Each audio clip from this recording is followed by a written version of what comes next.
अहम खबर है, वजीर आजम ने सदर के खत को गैर आईनी करार दे दिया है। इस बारे में तफसीलात जानेंगे। नुमाइंदा खुसूसी अब्बास शब्बीर हमारे साथ मौजूद हैं। जी अब्बास, बताइएगा।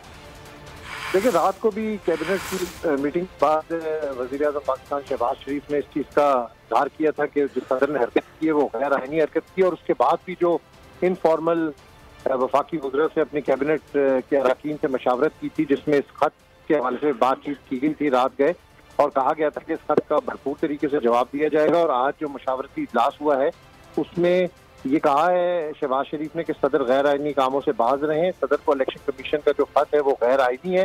इलेक्शन कमीशन एक खुद मुख्तार इदारा है। इलेक्शन कमीशन का जो भी फैसला होगा हुकूमत उस पर अमल करेगी। सुप्रीम कोर्ट के खुद नोटिस के हवाले से भी आज कानूनी टीम की तरफ से ब्रीफ किया गया है।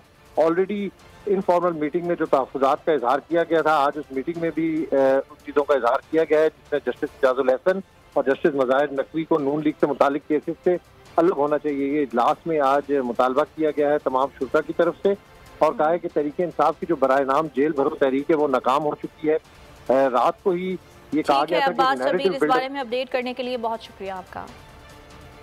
एक और अहम खबर है, पाकिस्तान तहरीक इंसाफ की जेल भरो तहरीक गिरफ्तार, पीटीआई रहनुमा और कारकुनान दूर दराज जेलों में मुंतकिल कर दिए।